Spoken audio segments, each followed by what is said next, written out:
Վերջին ժամանակաշրջանում Հայաստանի հասարակական քաղաքական կյանքում բավական հետաքրքիր իրադարձություններ են տեղի ունենում։ Մասնավորապես ազգակործության պատուասը այցելեց Մոսկվա, մասնակցելու հայրենական մեծ պատերազմի նվիրված շքերթին, եւ տպավորություն էր, որ Մոսկվայում Նիկոլ Փաշինյանին ռուսական կողմը միտումնավոր շարունակաբար նվաստացնում էր, անգամ պրոտոկոլային կոնտեքստից ելնելով Նիկոլ Փաշինյանի մենք տեսնում էինք շարունակաբար Ալեքսանդր Լուկաշենկոյի կողքին, որի հետ, ինչպես հայտնի է, Փաշինյանը ունի խնդիրներ։ Այս եւ այլ հարցերի շուրջ այսօր ես զրուցելու եմ անվտանգություն եւ ժողովրդավարություն հասարակական կազմակերպության ղեկավար Նաիրա Զոհրաբյանի հետ։ Բարի տիկին Զոհրաբյան։ Շնորհակալ եմ հրավեր ընդունելու համար, թույլ տվեք նկատել, ինչպես միշտ հրաշալի տեսք ունեք։ Նիկոլ Փաշինյանին ինչ տվեց մոսկովյան իր այցը եւ ինչ խնդիրեր նա փորձում լուծել։ Տեսեք, դուք ձեր խոսքում շատ ճիշտ նկատեցիք, որ անգամ պրոտոկոլային առումով ամեն ինչ արված էր Նիկոլ Փաշինյանին նվաստացնելու համար, նստացնել մշտապես Լուկաշենկոյի կողքը, այն Լուկաշենկոյի, ով, եթե չեմ սխալվում, Նիկոլ Փաշինյանին անվանեց գնիդա, դա հասկանում ենք ինչ է, եւ ընդհանրապես եւ նույնիսկ ես հակված եմ մտածել, որ ռուս լրագրողի իբր վրիպակը Նիկոլ Փաշինյանին ներկայացնել որպես Ադրբեջանի ղեկավար, դա եւս պատահական չէր, որովհետեւ նման պատահականություններ իհարկե գրեթե չեն լինում։ Գիտեք, ընդհանրապես ես կարծում եմ այդ ամբողջ արարողակարգը նվաստացուցիչ էր, հա, նստել հաղթանակի շքերթին եւ միտումնավոր չտանել հայկական զորախումբը, որ այնտեղ շքերթով անցնի, բայց խելոք եւ հնազանդ նայել, թե ինչպես քո աչքի առաջով անցկացնում են ադրբեջանական զորախումբը եւ եթե նկատեցիք առաջի շարքում կանգնացրել էին ադրբեջանական զորախմբի զինվորական շքերթի մարդկանց, ում կրծքին ամրացրել էին Ղարաբաղի ազատագրման մեդալներ։ Սա եւս հատուկ նվաստացուցիչ ռիտուալ էր, բայց գիտեք, այս ամենը գլոբալ առումով ինձ չի ուրախացնում, որովհետեւ նվաստացնում են ոչ թե Նիկոլ Փաշինյանին, այլ նվաստացնում են Հայաստանը, այն Հայաստանը, որը մշտապես բացարձակապես աշխարհաքաղաքական այլ խաղաքարտեր ունեցել եւ երբեք նվաստացածի, երբեք կզածի դիրքում չի եղել, բայց սա է Նիկոլ Փաշինյանի աշխարհաքաղաքական, այսպես ասենք, շպագատների հետևանքը եւ ինչքան ինքը դրսում նվաստանում է, մենք տեսնում ենք, որ այդ նվաստացումը ինքը փորձում է ներսում կոմպենսացնել, պատին կտանեմ, կլցնեմ ԱԱՑ-ի պատվալները, ոտից կկախեմ, համբալներ եւ այլն ոչ ադեկվատ պահվածքով։ Հենց մոսկովյան այցից առաջ Նիկոլ Փաշինյանը այժմ, ինչպես դուք նշեցիք, այդպիսի ելույթ ունեցավ։ Այո, գաստրոլներ տվեց։ Արդյոք դա ուժի ցուցադրության փորձ էր։ Ոչ, դա թուլության հերթական բռնկումներ, որովհետև հավասարակշիռ եւ ուժեղ մարդը իր դիրքերի վրա ինքնավստահ ղեկավարը երբևէ նման շիզոիդալ վիխտկաներ երկրի ամենաբարձրագույն հարթակում չի անում։ Նիկոլ Փաշինյանը ափերից դուրս է գալիս, ես նկատել եմ հատկապես վերջի ընթացքում, երբ որ նրան հարց են տալիս սեփական թիմի թալանի մասին, որովհետև այո, անիվի գործեր, բազմաթիվ գործերով նրան կարելի է հարցեր ուղղել, որտեղ Նիկոլ Փաշինյանը իշխանությունը դագաղներով զավթել է, որպես գաղափարախոսություն է դագաղների մեջ դնելով թալանը, նախկինների թալանը, հեսա բերելու եմ, բաժանելու եմ ձեզ, եւ քանի որ հիմա նրա օպոնենտները ընդդիմությունը նրան զրկում է իր հիմնական քաղաքական ֆիշկաների պայմաններից, քաղաքական բոնուսներից, Նիկոլ Փաշինյան ուղղակիորեն հայտնվում է ահանման ոչ adekvat, ոչ միայն երկրի ղեկավարին, այլ նաև տղամարդուն, այլ նաև մարդուն ոչ adekvat վիճակում, ցույց տալով այս նշանը ձեր վիզը կկտրեմ։ Ես քանիցս ասել եմ, այդպիսի նշաններ ես տեսել եմ Ստրասբուրգում, երբ որ ինձանից հեռու նստած Ռաֆիկ Հուսեյինովը, ադրբեջանական պատվիրակության ղեկավար, մի քանի անգամ ահա այսպիսի նշանով ինձ սպառնացել է, այնպես որ Նիկոլ Փաշինյանի վերջի շրջանի ոչ adekvat այդպես բռնկումները դրանք ոչ թե վստահության, ոչ թե ուժի ցուցադրություն են, որտեղ կրկնում եմ, երբևէ ինքնավստահ ղեկավարը նման ոչ adekvat վիճակում չէր հայտնվի, այլ վախի, դրանք դրսևորումներ են, վախի, որովհետև ինքը հասկանում է, որ ինքը այլևս հայտնված է բոլոր առումներով թակարդում, թե աշխարհաքաղաքական առումներով թակարդում է, որտեղ իրան թվում էր, թե ինքը այն տղեն է, որ մշտապես կարա իր հետույքը տեղավորի երկու աթոռներին, Ռուսաստանի եւ Արևմուտքի աթոռներին միաժամանակ արանքում էլ գրկած ունենալով ԵՄ-ին, բայց իրան հասկացնում են շատ հստակ, որ իր աշխարհաքաղաքական, այսպես ասենք, տրյուկների, աշխարհաքաղաքական կտերի ժամանակը ավարտվել է եւ ինքը թակարդում է նաեւ ներքաղաքական առումով, որտեղ ինքը շատ լավ հասկանում է, որ իր հիմնական այսպես ասենք, խաղաքարտերը, ուղղակիորեն բոլորը մեկը մեկի հետևից փչված են եւ ինքը չի կարողանում այլևս այն պորտալարը, որը ինքը մշտապես ունեցել է, որպես ընդդիմադիր խմբագիր, ընդդիմադիր падգամավոր, ընդդիմադիր առաջի փուլում իշխանազավթ, այն հիմնական պորտալարը, որ ինքը ունեցել է հասարակության շատ մեծ սեգմենտի հետ, այդ պորտալարով ինքը այդ հասարակությանը կերակրել է ստով, հեսա կգամ թալանը կվերադարձնեմ, քաղաքացին տուգանքի մատերիալ չի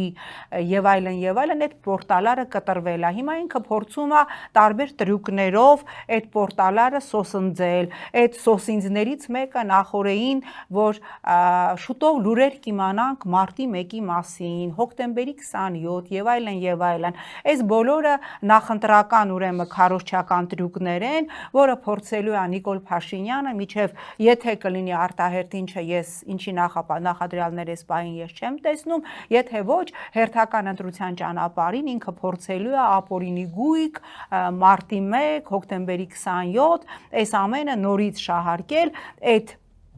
իր էլեկտորատի վստահությունը այդ իրան սիրող պարավների եւ ոչ միայն պարավների, ինչ ասեմ, գունդը, գվարդիան հետ բերելու համար, ինչը ես կարծում եմ չի ստացվելու։ Տիկին Զորաբյան, անդրադառնանք Հայաստան-Ադրբեջան հարաբերությունների համատեքստում տեղնեցող գործընթացներին, Ադրբեջանը արդեն գրեթե 2 ամիս է կրակում է Հայաստանի սահմաններին, մասնավորապես Թիրախում Խնածախ գյուղն է, կրակում են բնակիչների տների վրա եւ հետագայում արդեն ըստ էության կարող կրակեն նաեւ արդեն մարկանց վրա։ Ուրեմն մարդիկ վախենում են գնալ իրենց գյուղատնտեսական աշխատանքները կատարել Խնածախի հատվածներում, որովհետեւ այնտեղ անընդհատ եւ ամեն օր կրակում են, դա ինձ փոխանցել են գյուղացիները, ասելով, որ մենք չենք կարողանում գնալ մեր գյուղատնտեսական աշխատանքները կատարել, որովհետեւ հետեւողականորեն եւ սիստեմատիկ կրակում են։ Ինչ խնդիր է Ադրբեջանը հիմա փորձում լուծել, եթե Փաշինյանը ըստ էության իրենց բոլոր պահանջներին համաձայն է։ Տեսեք, մենք այսօր նաև ադրբեջանական մամուլից տեղեկացանք, որ Ադրբեջանը զորավարժություններ է սկսել Նախիջևանի սահմանին, որն է թիրախը, տանկային բրիգադներով, եթե ինչ-որ մեկը կասի, որ հավեսի համար հենց հենց է Ադրբեջանը հատուկ Նախիջևանի սահմանին, հիշում եք, չէ, նույն 44 օրյայից առաջ էլ իրենք այդ նույն զորավարժությունները նույն հատվածում սկսել էին, սա պատահականություն է, իհարկե ոչ պատահականություն չի, այս 2 ամիս շարունակ հետևողական Խրամորթի, Խնածախի, մյուս գյուղերի Սյունիքի սահմանակից մյուս բնակավայրերի ուղղությամբ հետևողականորեն կրակելը սա պատահականություն է, պատահականություն չի, հիշենք, որ նույնը իրենք անում էին բլոկադավորված Արցախում, երբ որ պարբերաբար բլոկադայի մեջ մեռնող Արցախում իրանք անընդհատ հետևողականորեն կրակում էին Ստեփանակերտի ուղղությամբ, կրակում էին մյուս բնակավայրերի ուղղությամբ։ Ինչի է այս ամենը անում Ադրբեջանը, որովհետև Ալիևը նախորդին նորից Շուշիում, որ Շուշիում էր եւ հայտարարեց, չկներեք, մայիսի 9-ին հայտարարեց Շուշիում, որ աշխարհաքաղաքական տերությունները, միջազգային հիմնական խաղացողները տարածաշրջանում պետք է հաշվի նստեն ինձ հետ եւ նորից հերթական անգամ սպառնաց Հայաստանին, ավելին նրա արտաքին գործերով օգնական Հիկմետ Հաջիևը հայտարարեց, որ Հայաստանը պիտի արագացնի սահմանադրական փոփոխությունները, իսկ նրա մեկ այլ խորհրդական Էլչին Ամիրբեկովը հայտարարեց, որ Հայաստանին շատ քիչ ժամանակ է մնացել եւ այս շատ քիչ ժամանակի կոնտեքստում եմ ես դիտարկում օրինակ Նախիջևանի սահմանին տանկային ուրեմն դիվիզիաներով սկսված զորավարժությունները եւ այլևս ուղղակիորեն ինտենսիվացող կրակահերթերը, որովհետեւ Ալիևի սիրած ֆրազը ես պիտի կրկնեմ, ժամանակակից աշխարհում որոշում են ամեն ինչ ոչ թե օրենքները, սահմանադրությունները եւ միջազգային կոնվենցիաները, այլ որոշում է ուժը եւ պատահական չէ, որ բազմաթիվ օկուպացված բնակավայրերում քաշաթաղում, զանգ էլ անում եւ մենք տեսնում ենք այն բրոնզե բռունցքի արձանը, որը տեղադրում է Ալիևյան ռեժիմը։ Այս ամենը հերթական ուժի սպառնալիքի նոտաներն են, որը նոր հիմք է նախապատրաստում նոր էսկալացիայի համար, չնայած Նիկոլյան ռեժիմը բավարարում է եւ շարունակելու է բավարարել Ալիևի բոլոր պահանջները։ Ալիևը չմեկնեց Մոսկվա, շատերի գնահատմամբ դա դեմարշ էր, որպեսզի Մոսկվայում նա ստիպված չլինի խոսել Փաշինյանի հետ։ Ինչպես կգնահատեք Ալիևի այդ քայլը։ Տեսեք, իհարկե ռուսական մամուլը Ալիևի Մոսկվա չմեկնելը մեկնաբանում է, որ մայիսի 10-ին Հեյդար Ալիևի հետ կապված ինչ-որ տոնակատարություն կար, ադրբեջանական մամուլը այլ վարկած է առաջ քաշում, որ կուտակված են Ռուսաստան-Ադրբեջան բազմաթիվ չլուծված հարցեր, բայց ինքնաթիռի հարց կար, այո,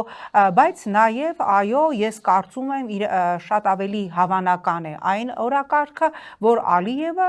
ուղղակիորեն իգնորարեց հնարավոր հանդիպումը ռուսական տիրույթում Նիկոլ Փաշինյանի հետ, որովհետև կրկնում եմ, իրենք ուղղակիորեն մի քանի ուլտիմատիվ պահանջներ են դրել Հայաստանի առջև եւ Նիկոլ Փաշինյանի փոխադարձ խնդրանքին, իսկ Էլչին Ամիրբեկովը բացահայտեց, որ Նիկոլ Փաշինյանը սահմանադրական փոփոխությունների հարցը քննարկել է ադրբեջանական կառավարության հետ, պարզապես ժամանակ է խնդրել, որ այդ փոփոխությունները անի 26 թվականի ընտրություններից հետո,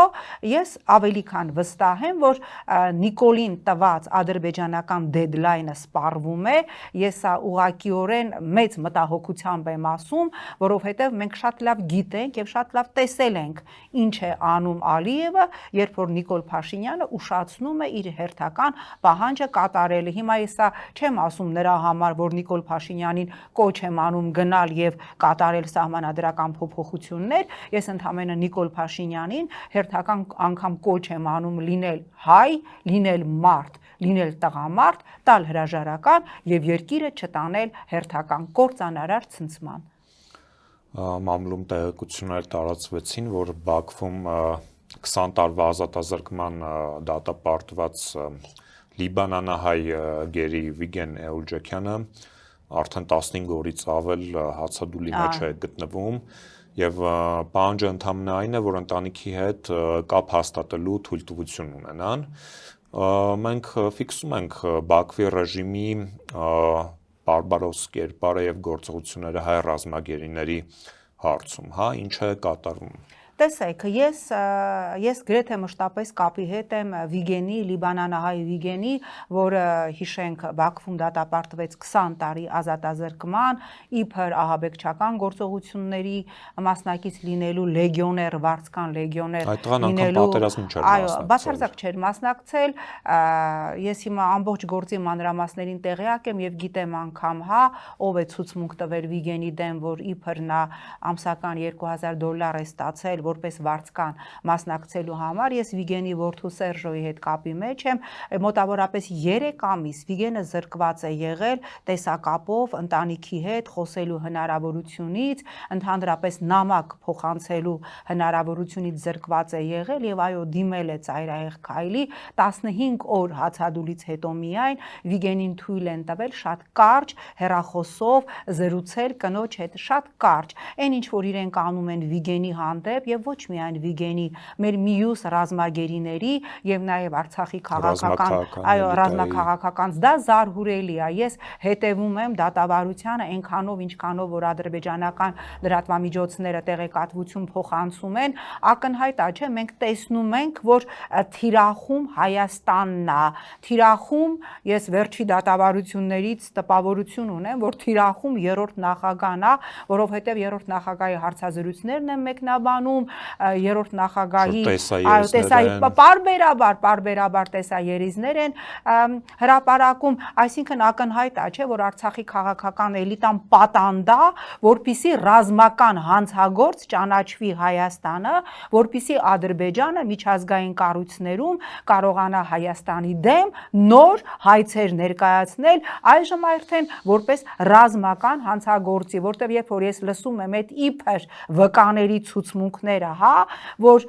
գիտեք, այդպիսի ցուցմունքներ հազարապատիկ, միլիարդապատիկ ավելի ծայրահեղ դաժանության ադրբեջանցիների կողմից կատարված, եթե լինի բաց դատավարություն եւ բերեն երկու կողմերի վկաներին, ապա այն ինչ որ արել է Ադրբեջանը, Ռամիլ Սաֆարովյան, այն գենոցիդը, ինչ որ արել է Ադրբեջանը, դա անհամեմատելի է որևէ ցեղասպանական գործողության հետ, բայց մենք հասկանում ենք, որ Ադրբեջանի նպատակը Հայաստանը ռազմական հանցագործ ճանաչելն է, այն դեպքում, երբ որ նույն Ադրբեջանը պարտադրում է Նիկոլ Փաշինյանին միջազգային բոլոր ացիաններից հետ կանչել Հայաստանի դեմ հայցերը, իսկ մենք հայցեր ունենք թե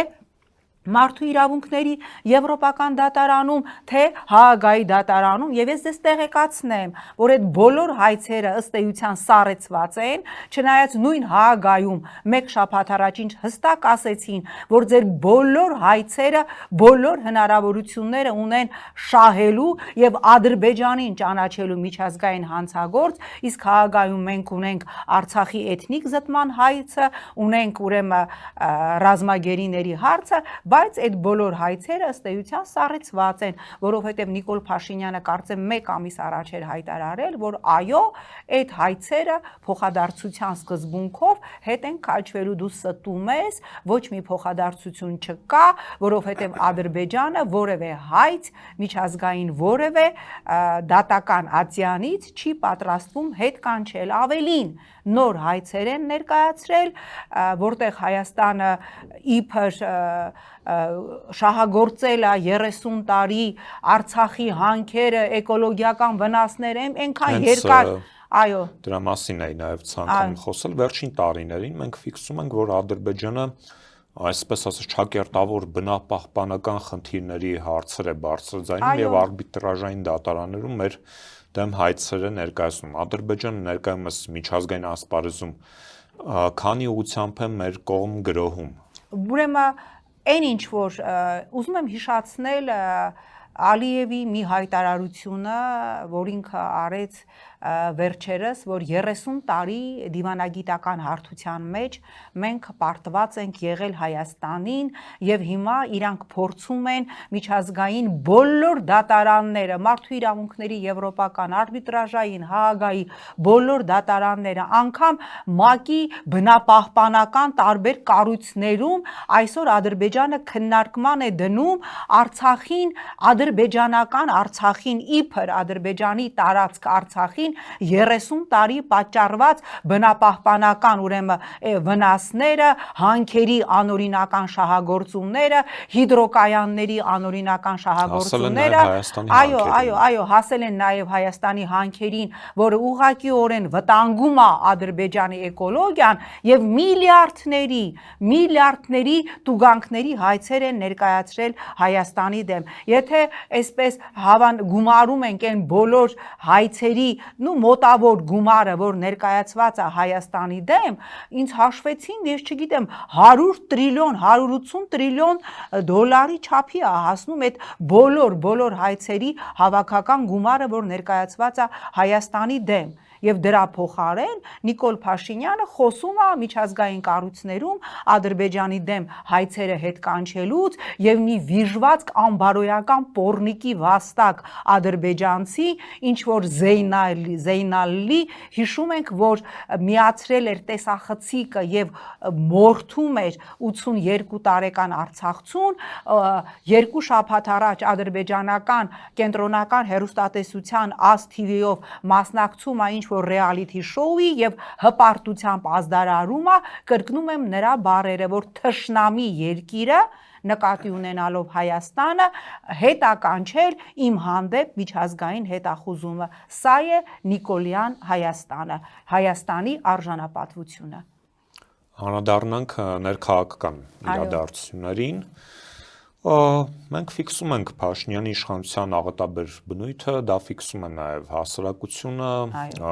դրա մասին է վկայում տարբեր սոցհարցումները, որտեղ հսկայական անկում ունի նա վարկանշային համատեքստում, բայց մենք տեսնում ենք, որ դեռևս չի ստացվում վարչախմբին հեռացնել, չնայած նրան, որ փորձ է արվում որոշակի գործընթացներ գեներացնել, խոսքը impeachment-ի մասին է, impeachment-ը արդեն որոշակի օրակարգ է դարձել հանրային քննարկումների։ Մենք տեսանք, որ պատիվ ունեմ խմբակցությունը հայտարարեց, որ իրենք պատրաստական են, ընդդիմադիր մյուս թևը որոշակի խնդիրներ է տեսնում։ Հիմա ձեզ ինչ կասեք impeachment-ի մասով եւ այս բանավեճի մասով։ Տեսեք, ես impeachment-ի մասով անընդհատ օրինակ եմ բերում 2018 թվականը, իսկ ով կարող էր ասել, ի պատասխան ասում եմ Հայաստան Դաշինքի այս կատաղի ընդդիմացմանը impeachment-ի process-ին, իսկ ով կարող էր ասել, որ 18 թվականի մայիսի 1-ին, երբ որ Նիկոլ Փաշինյանը քվեարկվեց որպես վարչապետ թեկնածու եւ նրա թեկնածությունը չանցավ, իսկ ով կարող էր կանխագուշակել, որ 7 օր հետո, ուղիղ 7 օր հետո երկրում լինելու է այնպիսի իրավիճակ, որ մայիսի 8-ին խորհրդարանը Նիկոլ Փաշինյանին ընտրելու է վարչապետ, ուստի ի սկզբանե ասել, դա հնարավոր չի, դա բացառվում է, այդպիսի բան չի կարող լինել, եւ իդեպ ինձ համար զարմանալիորեն այդ ուղղակիորեն բացառում են, impeachment-ի գործընթացը, որ ԿՊ-ական որևէ պատգամավոր չի միանալու Հայաստան Դաշինքի այն պատգամավորուհին, ով 18 թվականին պատգամավոր է դարձել Նիկոլ Փաշինյանի իմ քայլը դաշինքով, այնուհետև պատերազմից հետո դուրս է եկել եւ 26 թվականի ընտրությանը մասնակցել է Հայաստան Դաշինքով, բա ոնց հնարավոր եղավ իրանց դուրս գալ։ Հիմա եկեք հաշվենք, թե քանի պատգամավոր է պատերազմից հետո դուրս եկել Հայաստան Դաշինքից, Թագուհի, կներեք, ԿՊ-ից Թագուհի Թովմասյանը, Գոր Գևորգյան, թե Գրիգորյան չեմ հիշում, Սոֆիա Գևորգյան, Սոֆիա Հովսեփյանը, Աննա Գևորգյան, թե Գրիգորյան, էլի չեմ հիշում, հիմա ամենաակտիվ Գրիգորյան, ամենաակտիվ պատգամավորներից մեկը, մի կար Հասմիկ, չգիտեմ ինչան, որ դուրս եկավ, հիմա որևէ տեղ չկա, այն Քարյակ մեդիայի, եթե ազգանունը ճիշտ եմ հիշում, պատգամավոր էր, այսինքն առնվազն 5-6 հոգի պատերազմից հետո դուրս են եկել իմ քայլը խմբակցությունից, իսկ նրանց մի մասը այնուհետև դիրքավորվել է ընդդիմադիր ճակատում, այսինքն այո, վերջերս էլ նաև, այսինքն դա հնարավոր եղավ, չէ՞, այնպես որ ես իհարկե հասկանում եմ, որ որպիսի ԿՊ-ականներին, նույնիսկ այն ԿՊ-ականներին, ովքեր թրաֆիքինգի զոհ են, իսկ ԿՊ-ում առնվազն մի 30 պատգամավոր կա, ում Նիկոլ Փաշինյանը պահում է, բոլորին է պահում, բայց 30-ը առնվազն կուզենան ազատագրվել այդ ստրկատիրական ռեժիմից, կուզենան չլինել թրաֆիքինգի զոհ, կուզենան չլինել ստրկատիրական վիճակում, բայց որպիսի նրանց բերես այս դաշտ, ակնհայտ է, որ դրսում պիտի լինի պրեսինգ, հա, դրսում պիտի լինի ժողովրդի պրեսինգ, դա էլ ընդդիմության խնդիրն է, հասկանում եք, մեր ընդդիմությունը ուզում է, ինչ որ շատ ընդդիմադիրներ կան, ասում է իմ համար ապահովեք սա, բերեք այսքան մարդ, գնացեք այսքան ԿՊ-ի ստորագրություն բերեք, դրսում գեներացրեք, մենք հետո մեր կոֆեն կխմենք, մեր կապուչինոն կխմենք, կպրծնենք, կգանք կստորագրենք, յա բարև ձեզ, բայց որ այդքան մենք անենք, դրսում ձեր համար ապահովենք, չգիտեմ քանի տասնյակ հազար մարդ, գնանք 8 հատ ԿՊ-ական գտնենք ձեր համար բերեք, հավատացնում եմ ձեզ, այդ ժամանակ առաջինը Նիկոլը կարա ասի, ստոպ պետք չի, ես հրաժարական եմ տալի,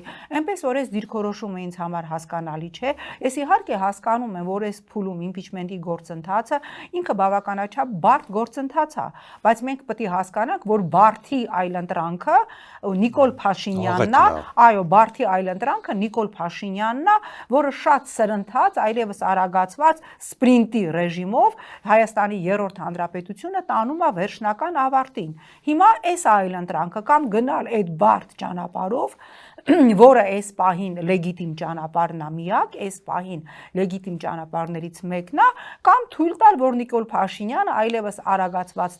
տեմպով, որովհետև Ալիևը այլևս շատ երկար վազքուղու ճանապարհ չի տալիս Նիկոլին, կամ խելոք կանգնել նայել, թե ոնց են մեխում Հայաստանի երրորդ հանրապետության դագաղի մեխը, նայել, թե ոնց է Նիկոլ Փաշինյանը իր կնոջ հետ ինչ-որ սեկտանտական, աղանդավորական, ինչ-որ մոնո ներկայացումներ բեմադրում, խոսում կրթության մասին եւ կցանկանայի հենց նաև դրա մասին խոսել, նրանք շարունակաբար խոսում են կրթվելու նորաձև լինելու մասին, մոռանալով ճակերտավոր, որ կրթվելը ոչ թե նորաձև է, այլ պարտադիր է։ Իհարկե։ Տեսեք, Դավիթ ջան, կրթության մասին խոսում է մի իշխանություն, կրթվելը նորաձև է, ինչ որ իդիոտ պրոյեկտ անում է մի իշխանություն, որի օրոք Նիկոլ Փաշինյանի պաշտոնավարման 7 տարիներին Հայաստանում փակվել է 168 գրադարան, Հայաստանում օպտիմալացվել է ըստ էության փակվել է 238 դպրոց, գյուղական տասնյակ դպրոցներ կան, որտեղ չկա այլևս առաջի դասարանցի, չկա այլևս շրջանավարտ, եւ ի վերջո կրթությունը այո, ոչ թե նորաձև, այլ պարտադիր է, եւ եթե Նիկոլ Փաշինյանը ուզում է ունենալ, հա,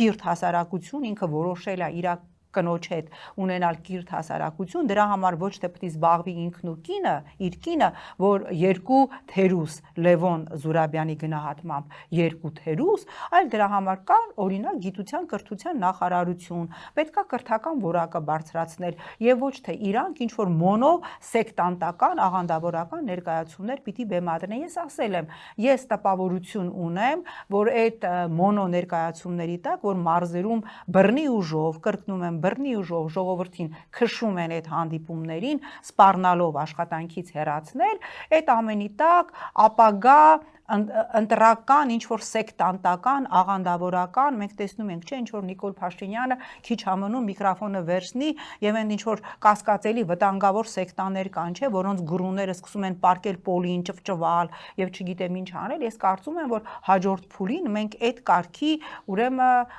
այլանդակ ճիչերի եւ տեսարանների ենք նաեւ ականատես լինելու ցավոք։ Եվ մենք նաեւ ֆիքսում ենք, որ Հայաստանում իշխանության անմիջական հովանավորությունը վայելող պրոպագանդիստները, այդ քարոզչական գործիքները սկսել են ֆաշիզմի արդարացման գործընթաց, հենց նույն տխրահարճակ Արծրուն Հովհաննիսյանը, որը համայնքի եթերում ըստ էության ֆաշիզմը ներկայացրեց որպես ազատարար մի երևույթ, նշելով, որ եթե օրինակ Ստալինգրադում սովետական զորքը պարտվեր, գերմանացիները ծրագիր ունեին իբրև թե Թուրքիա հասնել, ջախջախել Թուրքիային, ազատագրել Հայաստանը, այսպիսի բան երբևէ որովհետև գրված չէր։ Այո, այո, Այս հայտարարությունը ինչպիսի հետևանք կարող է ունենալ մեր պետության համար։ Մենք տեսնում ենք, որ Նիկոլ Փաշինյանը իր մտասևեռումների մեջ հիմա ինչ որ նյու ֆաշիստական ինչ որ ռոպագանդա է սկսել, այս մարդը իր մտասևեռումների մեջ անցնում է բոլոր հնարավոր տրամաբանական, բարոյական, քաղաքակրթական գծերը, ինչ ասեմ, տարփողել ֆաշիզմը, գովաբանել ֆաշիզմը, իդիոտ հայտարարություններ անել, որ Հիտլերը եթե գրավեր Կովկաս, այնուհետև Թուրքիան դա հնարավորություն էր տալու չուց լինի ծովից ծով Հայաստանը վերականգնել, սա գիտեք ոչ միայն հոգեկան adekvatության հետ խնդիրներ ունեցող մարդու մտքի մորմոք է, այլև սա շատ վտանգավոր մեսիջներ է այսօրվա աշխարհում օրակարգ բերել եւ գովաբանել ֆաշիզմը, սա Հայաստանը հերթական անգամ թիրախավորելու, Հայաստանը ընդհանրապես իզգոյ դարձնելու, սա ամենամեծ նվերն այո մեր թշնամիներին, Հայաստանը ուղղակիորեն իզգոյ երկիր հռչակելու համար, սա կատաստրոֆա է, բայց գիտեք մենք անընդհատ խոսում ենք, անընդհատ զարմանում ենք, անընդհատ անակնկալի են գալի, բայց մենք պիտի հասկանանք մի պարզ ճշմարտություն, այս մարդը իշխանության է բերվել Հայաստանի 3-րդ հանրապետությունը ավարտին հասցնելու համար, այս մարդը իշխանության է բերել մեր արժեքային համակարգը պղծելու համար, հիմա կամ մենք ժողովրդով հաղթում ենք այս մարդուն, բռնում ենք նրա ձեռքը եւ փորձում ենք փրկել Հայաստանը, կամ մեր հաջորդ հանդիպմանը մենք նստելու ենք այստեղ եւ զարմանալու ենք այլևս ոչ միայն ֆաշիզմը որպես շատ այսպես կարևորագույն նոր արժեքային համակարգ հռչակելու մեջ, այլ չգիտեմ, զարմանալու ենք հերթական մեկ այլ օվերտոնի պատուհանի բացելու մեջ, որը հերթական անգամ կփորձի բացել Նիկոլը, այս պահին իմ երևակայությունը չի բավարարում անգամ մտածել, թե ֆաշիզմից բացի հերթական անգամ ինչը ինքը կարա օրինակ գովերքի իր քարոզիչների միջոցով, չգիտեմ, չի բավարարում իմ երևակայությունը։ Շնորհակալ եմ հետաքրքիր զրույցի համար։ Իմ հյուրները անվտանգություն եւ ժողովրդավարություն հասարակական կազմակերպության ղեկավար Նաիրա Զորաբյանը, ձեզ հետ էր Դավիթ Ֆիդանյանը, բաժանօթագրվեք Anti-Fake YouTube-յան ալիքին, կհանդիպենք։